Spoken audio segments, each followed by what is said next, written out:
Isinau ma'am si pukisinebako. Si pukise sponge taunaba preparation tawdeneba ado pukise hana kai yam fullaka yemna setuogasu kai se mathaka dum tawlebako adagi mayai aswaidena isangneba swaida si lei si isangnebako isangji leire ado sigisi preparation tawdeneba ado hujike ahamada khoi asigi phalang tainaba sunuse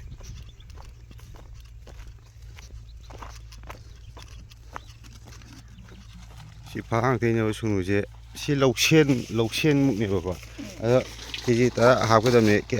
keno haina khoi keji manga arei basan hapchalage keji manga ni da si keji mapan muki ni yama keji mapan gidro kono olgani kina adum yadra yani asiana saishalani direct fresh agri line bu male je yama ngi da ha agri line ona te je keno chumi ha potiman pai stana pai keji manga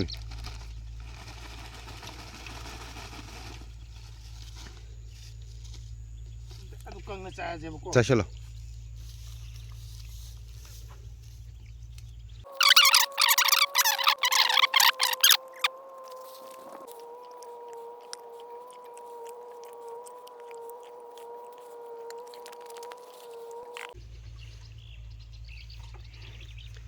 yama konadra na hore manga mu ka apchalo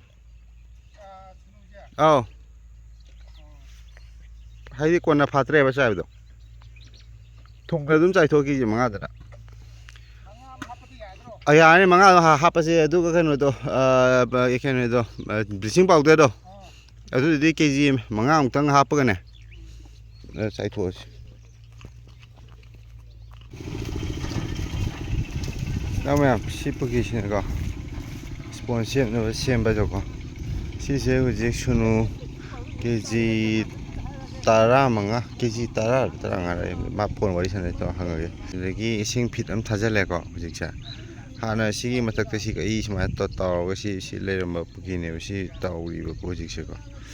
ado kangan dabida adum sema sena hui tawre ado hujik bleaching powder sai jore ising fit ama thajal lamne sise ko sise fit am thajale hujik bleaching powder sai ani yam si ke sunu ji kg kya no sai gibdo keji manga ama ayukta chai manga ama nunggang wem chai ba ya keji tara sai me sunu koi phalang theina ba sunu do agri lime mate ko quick lime ni ko adum chai si ya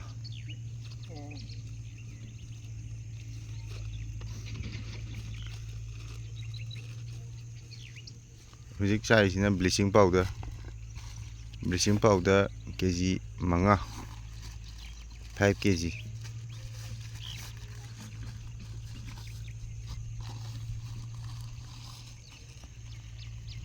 map ayana loksen nama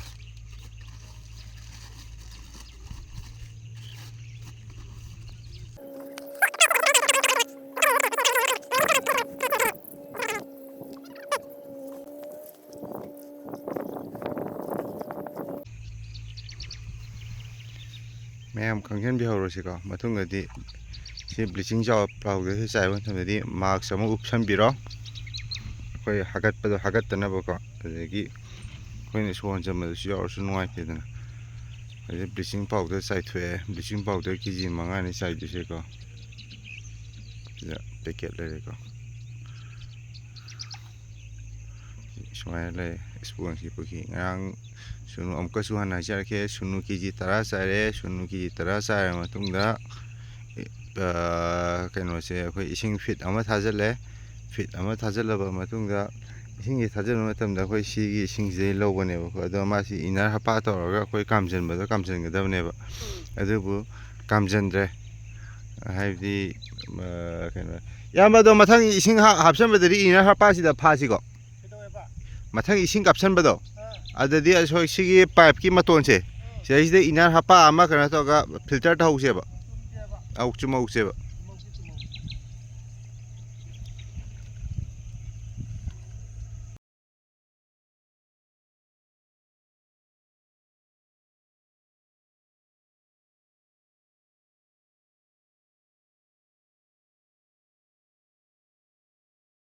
ꯀꯣ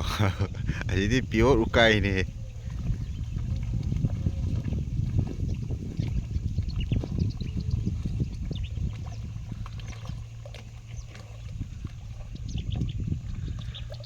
ꯁꯨꯃꯥꯏꯅ ꯎꯀꯥꯏ ꯇꯛꯑꯅꯤ bleaching ꯄꯥꯎꯗꯔꯁꯦ ꯆꯥꯏꯔ ꯃꯇꯨꯡꯗ ꯏꯁꯤꯡ ꯊꯥꯖꯤꯜꯂꯦ fit ꯑꯃ ꯊꯥꯖꯤꯜꯂꯦ ꯑꯗꯩ ꯇꯧꯔꯦ ꯁꯨꯃꯥꯏꯅ ꯎꯀꯥꯏꯁꯦ ꯇꯛꯑꯅꯤ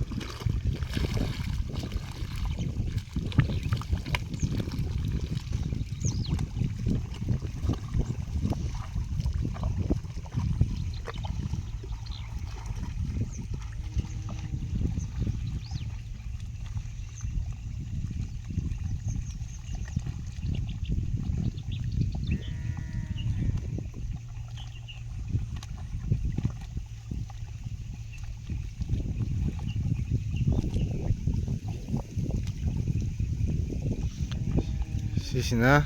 ꯀꯩꯒꯤꯅꯣ ꯍꯥꯏꯕ ꯃꯇꯝꯗ ꯑꯩꯈꯣꯏꯒꯤ ꯑꯔꯤꯕ ꯄꯨꯈ꯭ꯔꯤ ꯀꯣ ꯀꯔꯝ ꯀꯥꯟꯗ ꯇꯧꯕ ꯑꯗꯨꯝ ꯀꯥꯟꯅꯒꯦ ꯍꯥꯏꯕ ꯃꯇꯝꯗ ꯑꯩꯈꯣꯏꯒꯤ ꯑꯔꯤꯕ ꯄꯨꯈ꯭ꯔꯤ ꯀꯣ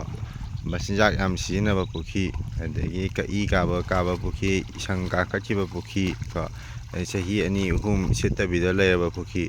ꯑꯗꯨꯒ ꯑꯩꯈꯣꯏꯅ ꯀꯩꯅꯣꯒ ꯑꯩꯈꯣꯏꯒꯤ ꯀꯪꯍꯟꯕ ꯐꯔꯛ ꯇꯥꯕ ꯍꯥꯏꯇꯥꯔꯦꯀꯣ ꯏꯁꯤꯡ ꯑꯗꯨꯝ ꯆꯨꯝꯊꯔ ꯑꯗꯨꯝ ꯆꯨꯝꯁꯤꯜꯂꯛꯄ ꯀꯪꯍꯟꯕ ꯌꯥꯗꯕ ꯃꯐꯝ ꯍꯥꯏꯇꯥꯔꯦꯀꯣ ꯁꯤꯒꯨꯝꯕꯗꯗꯤ ꯁꯤꯒꯤ ꯃꯦꯊꯠꯁꯦ ꯇꯧꯔꯒ ꯑꯩꯈꯣꯏꯅ ꯏꯁꯄꯣꯟ ꯁꯥꯟꯅꯕ ꯑꯣꯔ ꯉꯥ ꯀꯩꯅꯣ ꯇꯧꯕ ꯃꯇꯝꯗ ꯌꯥꯝꯅ ꯀꯥꯟꯅꯩ ꯍꯥꯏꯕꯒꯤ ꯀꯩꯅꯣꯗꯨꯅꯤ ꯑꯩꯈꯣꯏꯅ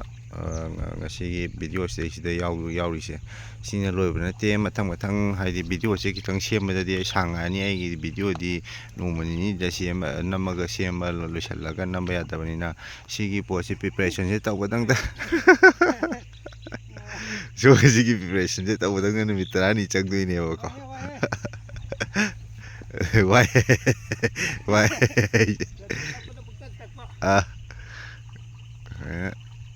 ꯁꯤ ꯈꯔ ꯍꯧꯔꯒ ꯅꯩꯈꯥꯏ ꯏꯁꯤꯡꯁꯦꯀꯣ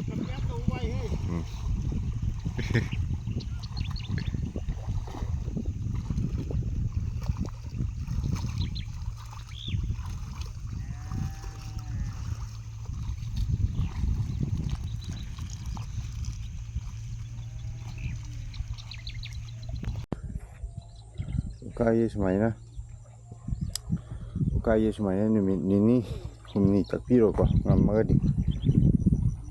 ꯑꯗꯣ ꯉꯁꯤꯒꯤ ꯎꯀꯥꯏ ꯇꯛꯄ ꯂꯣꯏꯔꯕ ꯃꯇꯨꯡ ꯏꯁꯤꯡ ꯊꯥꯖꯤꯜꯂꯅꯦꯕ ꯅꯨꯃꯤꯠ 6 ꯁꯨꯕꯁꯤꯗ ꯑꯍꯦꯟꯕ ꯏꯁꯤꯡꯗꯣ ꯊꯥꯖꯤꯜꯂꯛꯑꯅꯤ ꯏꯁꯤꯡ ꯊꯥꯖꯤꯜꯂꯛꯑꯒ ꯅꯨꯃꯤꯠ 2-3ꯁꯦ ꯍꯥꯏꯗꯤ ꯑꯩꯈꯣꯏ ꯁꯨꯃꯥꯏꯅ ꯎꯀꯥꯏꯁꯦ ꯑꯩꯈꯣꯏ ꯀꯩꯅꯣꯝꯃꯅ ꯇꯧꯔꯒ ꯑꯗꯨꯝ ꯆꯠꯄꯤꯔꯅꯤ ꯅꯩꯈꯥꯏꯔꯅꯤ ꯍꯥꯏꯇꯥꯔꯦ ꯈꯔ ꯅꯩꯈꯥꯏꯔꯅꯤ ꯉꯝꯕ ꯃꯈꯩ ꯑꯗꯨꯗꯨꯒ ꯑꯩꯈꯣꯏꯅ ꯃꯊꯪꯒꯤ ꯁ꯭ꯇꯦꯞ ꯂꯥꯛꯑꯅꯤ ꯑꯩꯈꯣꯏꯅ ꯀꯩꯅꯣ ꯁꯦꯝꯕ ꯃꯊꯪ ꯁꯦꯝꯕ ꯂꯥꯛꯑꯅꯤ ꯍꯥꯏꯗꯤ ꯁꯤꯅ ꯑꯩꯈꯣꯏ ꯉꯁꯤ ꯄꯣꯟ ꯄ꯭ꯔꯤꯄꯦꯔꯦꯁꯟꯒꯤꯗꯃꯛꯇ ꯄꯣꯠ ꯆꯩ ꯂꯥꯡ ꯃꯆꯥꯛ ꯄꯨꯔꯛꯑꯦꯀꯣ ꯁꯤ ꯂꯩꯔꯦ ꯁꯨꯃꯥꯏꯅ ꯇꯧꯕꯅꯦ ꯅꯍꯥꯟꯒꯤ ꯑꯩꯈꯣꯏꯅ ꯎꯀꯥꯏ ꯇꯛꯈꯤꯕ ꯄꯨꯈ꯭ꯔꯤꯗꯣ ꯅꯨꯃꯤꯠ 6 ꯇꯛꯈ꯭ꯔ ꯃꯇꯨꯡ ꯏꯔꯥꯡ ꯇꯧꯁꯜꯂꯛꯈ꯭ꯔꯦ ꯏꯔꯥꯡ ꯇꯧꯁꯜꯂꯛꯇꯅ ꯆꯠꯄ ꯌꯥꯗꯗꯅ ꯆꯠꯇ꯭ꯔꯦ ꯑꯗꯨꯒ ꯅꯨꯃꯤꯠ ꯈꯔꯗꯤ ꯆꯣꯟꯊꯈ꯭ꯔꯦ ꯍꯥꯏꯇꯥꯔꯦ ꯅꯨꯃꯤꯠ 4-5 ꯆꯣꯟꯊꯈ꯭ꯔꯦꯀꯣ ꯑꯗꯨ ꯍꯧꯖꯤꯛ ꯀꯔꯝꯕ ꯐꯤꯕꯝꯗ ꯀꯔꯝꯕ ꯁ꯭ꯇꯦꯖꯇ ꯂꯩꯒꯦ ꯑꯗꯨ ꯌꯦꯡꯉꯨꯁꯤ ꯑꯩꯈꯣꯏꯒꯤ ꯕ꯭ꯂꯤꯆꯤꯡ ꯄꯥꯎꯗꯔ ꯊꯥꯗꯈꯤꯕ ꯅꯨꯃꯤꯠ 4-5 ꯁꯨꯔꯦꯀꯣ 5-6ꯅꯤꯕꯨ ꯁꯨꯔꯝꯃꯅꯤ ꯉꯁꯤꯒ 5-6 ꯁꯨꯔꯦ ꯍꯥꯏꯗꯤ ꯕꯟ ꯅꯨꯡ ꯀꯩꯀꯥ ꯂꯩꯕꯗꯨꯅ ꯑꯩꯁꯨ ꯆꯠꯊꯣꯛ ꯆꯠꯁꯤꯟ ꯌꯥꯗꯗꯅ ꯌꯥꯗ꯭ꯔꯦꯕꯀꯣ ꯑꯗꯣ ꯐꯅꯌꯥꯝ ꯁꯣꯡꯖꯜꯂꯒ ꯂꯩꯔꯝꯃꯦ ꯍꯥꯏꯗꯤ ꯊꯕꯛ ꯀꯩꯅꯣ ꯂꯦꯞꯄꯨꯗꯅ ꯁꯤ ꯇꯧꯔꯒꯦ ꯕ꯭ꯂꯤꯆꯤꯡ ꯄꯥꯎꯗꯔ ꯆꯥꯏꯔ ꯃꯇꯨꯡ ꯁꯤꯒꯤ ꯏꯁꯤꯡꯒꯤ ꯇꯤꯛ ꯂꯨꯅ ꯁꯨꯃꯥꯏꯅ ꯑꯩꯈꯣই ꯊꯛꯄ ꯌꯥꯕ ꯏꯁꯤꯡꯗꯧꯅ ꯀ꯭ꯂꯤꯌꯥꯔ ꯑꯣꯏꯅ ꯂꯩꯔꯦꯀꯣ ꯁꯤꯗꯒꯤ ꯑꯩꯈꯣꯏꯅ ꯁꯦꯝꯃꯛꯀꯗꯣꯏꯅꯦꯕ ꯑꯗꯣ ꯑꯍꯥꯟꯕꯗ ꯁꯤ ꯃꯄꯥꯟꯁꯦ ꯍꯥꯟꯅ ꯂꯣꯏꯅꯃꯛ ꯁꯦꯡꯍꯜꯂꯒꯦ ꯑꯗꯨꯗꯨꯒ ꯃꯄꯥꯟꯁꯦ ꯁꯦꯡꯉ ꯃꯇꯨꯡꯗ ꯑꯩꯈꯣꯏꯒꯤ ꯁꯤꯒꯤ ꯑꯩꯈꯣꯏꯒꯤ ꯂꯣꯡ ꯈꯖꯤꯡ ꯀꯩꯀꯥ ꯁꯤꯅꯕꯗꯣ ꯑꯗꯨꯗꯣ ꯍꯤꯗꯥꯛꯇꯣ ꯑꯃ ꯊꯥꯗꯣꯛꯑꯒꯦ ꯁꯥꯄꯣꯟꯒ ꯀꯩꯅꯣꯒ ꯊꯥꯎꯒ ꯇꯧꯕꯤꯗꯣ ꯇꯧꯔꯔꯣꯏ ꯑꯩ ꯑꯗꯨꯝ ꯍꯥꯏꯗꯤ ꯀꯦꯃꯤꯀꯦꯜ ꯑꯗꯨꯝ ꯊꯥꯗꯔꯅꯤ ꯑꯗꯨꯝ ꯁꯜꯐꯔꯃꯦꯊꯤꯟꯒ ꯗꯦꯇꯥꯃꯦꯊꯤꯟ ꯑꯗꯨꯝ ꯊꯥꯗꯔꯒꯦ ꯑꯗꯨꯗꯨꯒ ꯁꯤ ꯏꯔꯥꯗꯤꯀꯦꯠ ꯇꯧꯊꯣꯛꯑꯒꯦ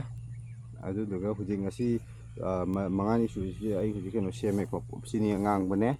ꯆꯤꯅꯤ ꯑꯉꯥꯡꯕ KG 3 ꯑꯃ ꯊꯤꯠꯀꯦ ꯁꯤꯁꯦ ꯂꯧꯁꯦꯟꯃꯨꯛꯀꯤ ꯆꯥꯡꯅꯦꯕ ꯂꯧꯁꯦꯟꯗꯩꯁꯨ ꯈꯤꯇꯪ ꯄꯤꯛꯀꯅꯤ ꯆꯤꯅꯤ ꯑꯉꯥꯡꯕꯅꯦ ꯍꯥꯃꯩꯅꯦ 타우티네 시푸키 마차시기 리토리 징급 야우드라 징급티 보러 해는 보럭더래 야리 호래 아두니 징급수 하바기 되니 파트라시니 아두네 이냐 아이 해이고 합전 야다브라 ngasi hap 징급도 내분도 안 되지 아이 징급 하락되다 내가 잘 그지 우리 결로 그 능아야 뭐 이게노 가리 빠는 가고 징급 동안 동다 도움 되나 이지 망아 뭐시니 아 진이가 뭐 계지 홈 lâu 진이가 뭐 계지 홈제 tetwe adagi keno 거기 타우키 계지 아니 뭐 가양 거 틀래 아이고 하메이기 빠와 마무키 장 그램 전이 무키 장 합성 그래 하메이고 아이고 싱급 파트니 그 마싱급 로우 거 싱급 로우 chắc 그래 싱급가 파트 이히니까 전이 양카이 무슨 파트 양카이 무슨 하디 이히니까 그eno 군 망아 자가 거기 양카이 무슨 파트 틀려가 담으면 되네요 니미 hum이 소리 니미 탐되네요 아주 공사이 되네 아두기 니미 탐밍이 있다는 뜻이다 마판에 나라라게 매워 나라라게 아두도가 그노시 거기시 이래라이바 항모이 컨디에 되기 때문에 항모이 시동만데 시동은 동안데 두고 항모이 매뉴얼이 좀 하라게 나오이나 까빠가니 컨디에 마더가니 컨디 아주 시기 뭐이 비디터면 하는 이야기게 또 마통가 시기 거의 다 시기노시 다들게 시세 그노가 나이트로젠가 carbon nitrogen si thada pidi fission de puhi da akoi semi carbon nitrogen ne adu cp pisalani adu pisala matong da na haji check to ga sunu chang watra nembra ha do gi matingina akoi nga thada de no ya ga di kai ma okay ta ga di nga thada ga ni kai ma ta dra ga di amu sunu chai ni adu ga amu semgen ai hu ji poto aina pami parameter do yaudibo siendoini aduna hojiki keno seisa ka intawdi ko sia only bleaching thajale bleaching powder saire aduduga naikhai pai ta thue adudu nimit ngasi nimit mangani sure nimit mani sube nga kai aseng wai ngasi gumba ga SPH check tawdaba nimit adu yang nga tawduna sakopya tawbunga mongdo tawdre ado ngasi win tawre ngasi sisaba me thengjarabani hayeng hangsit kuma exercise ko hayeng ga thoju yare sise dum hay ka thuna yengani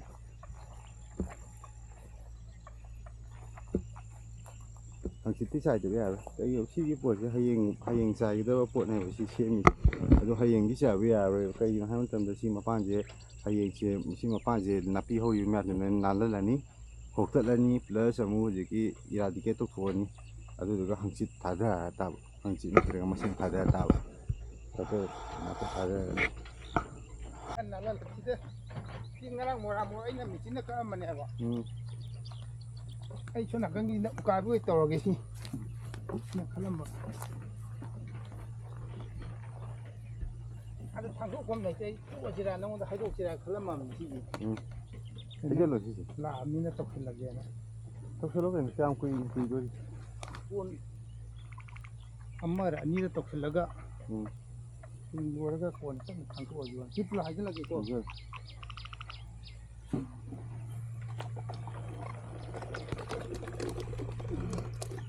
Kut kiam thapuni. Tangkai am hapsel. Kitap sikit tangkai am hapura.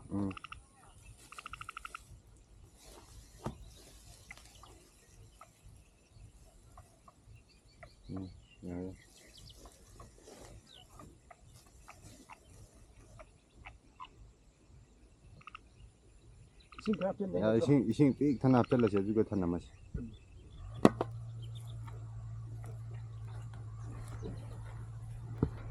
그 합전 그래 합절에 이싱 합절라니 합절라가 빙나 타나만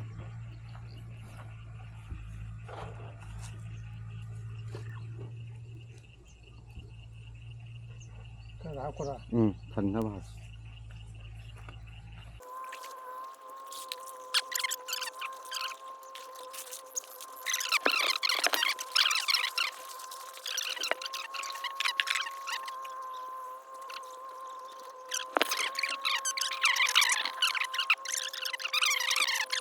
Spons amak tang hapud. Amatang hapage ba dun. Ki sumang le ju pamu ba. Amak tang hapud. Thanguk da nga mang ni ba. Ni do ngai ki do ni. Hingi do ngai dune thanguk da di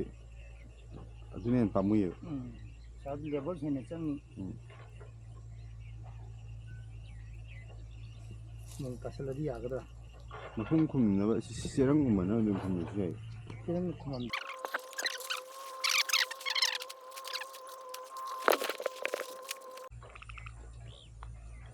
Hayro. Sige hayenggi keno di khangena sinalalani applicant do thadar ni applicant do han thadar ga nala lo dum urani singdo adu thing adu pulap singani asiba tingkang myam loi lokhatlani ka adu ga hapuna kari ga to adu ma hai mahal nala ro hayenggi ma adu puki juma sida lei ba tin asida chesali myam ji loi ma hayeng loi ma sirani applicant thadar sida aduga hangkit ki ayuk sai ro ko ayuk sai handa sigi se ni ki mati mat tangkai am hapchalo adigi asik posida asik posida aduga sigi poverty ke sigi saru jano thokgi ahum thokgi amatang hapo sisima khadang chang ami khadang hapo ko thokgi amatang chang ami kha hai ro dum ot khai ro adu pung ani thamaga chai to si de aduga hayeng nongalaga ai lage ye solasi or ki taimada kano tawasi taimada gi ph olo adugi ph gi result to yeng no matungda sunu thadu egana tharasi sunu tharu ega di sab taba kan le magadi na thaga be okay yare ade madugi kano phd matungina thawak tawasi Kasi udah yang ay kita hal lagi pura. Okay. Nala lagi. Pan mana ni? Singai. Hari itu ay ini ada thok nang tu. Hari sinam masih si mana tahu ga si lei deh. Ada matang ni dah hoina si sai bagi di ngam oi hap oi. Kena matang next step tu. Yes, tu buku tu yang Se yung suba nomada thong manaba ise nupi haba leite nupa haba leite suba nomada thong manaba kai leiminabada nupa mai nupa na napi kakthare mai nupi na matak te singkhatle no sidra sa yauna mai puki ni han khoi na to go treatment do no ngasi ni taruk ni suba akhoi gi protocol joina taruk ni days tare 6 days tare adubu 8 days ni pani sure adu na han khoina sema makala ma mak sai be sai ge ko adu hujiki mai isin condition kamai lege parameter kamai lei adu check to bosa ni mai si pu gi je nga sponsor tong ni habra khain ka bi tong ni habra mai di pi sing le ko ai la khang ge mi si ma kon na han nala lo hai nala ngre ko ngi se mai parameter mai check to gen parameter kamai to gen ising di phaja khale ko na han hayeng ji ka jeng phaja khala ma'am hoji ki pH range 7 to 7.3 da le ko evening da ni ko ado mai hoji mai turbidity he mai water khoi transparency se dum khara na han dai di kitang phare ko na han akhoi probability pi give do adan han मैम सी पुखी को नहान अखोइना preparation तौगिबदो अदो ngasi preparation तौबा अखोइना निमित तरुकनी फारेको असेंबगी निमित निपानी दि सुरे अदो treatment gi निमित तरुकनी दि लेरे तरुकनी सुरे अदो होजिक pH ओले माइ pH से कनो लई होजिक 7 to 7.3 gi range लेबो अदो न सुनु केजी मंगा उतंगा पीरगे अदो दुगा ngasi si organic juice na anche man mai na उतंगा Seng सेमलगे हाबिदि मखादि संखर कारिबो ai hana ge de gi makhara si napi se kitang kana tawre adu na organic juice or probiotic tu ga amtang pi hal lage adu tu ga ꯑꯗꯨꯒꯤ ꯃꯊꯪꯗꯗꯤ ꯍꯪꯆꯤꯠ ꯁꯦꯝꯒꯨꯝꯕꯗꯗꯤ ꯉꯥ ꯊꯥꯗꯕ ꯌꯥꯔꯅꯤ ꯈꯜꯂꯦ pH-ꯇꯣ ꯑꯗꯨꯗꯩꯗꯨꯗ ꯑꯃꯨꯛ check ꯇꯧꯔꯒ ꯏꯁꯇꯦꯕꯜ ꯑꯣꯏꯗꯦꯗꯣ ꯑꯃꯨꯛ ꯌꯦꯡꯉꯒ ꯑꯗꯨꯗꯩꯗꯨꯅ ꯃꯊꯪꯒꯤꯗꯨꯅ ꯑꯃꯨꯛ ꯑꯣꯟꯕ ꯀꯥꯟꯗ ꯑꯃꯨꯛ ꯅꯝꯃꯛꯀꯦ ꯑꯣꯀꯦ ꯉꯁꯤꯒꯤꯗꯤ ꯁꯤꯅꯤ 6 days ꯇ꯭ꯔꯤꯠꯃꯦꯟ pH 7.3 ꯐꯔꯦ ꯏꯆꯤꯟ ꯏꯅꯥꯎ ꯃꯌꯥꯝ ꯐꯔꯦ ꯉꯁꯤꯒꯤꯗꯤ ꯁꯨꯃꯥꯏꯅ ꯇꯧꯔꯒꯦ ꯃꯊꯪꯒꯤꯗ ꯑꯃꯨꯛ ꯉꯥꯏꯃꯤꯟꯅꯔꯁꯤ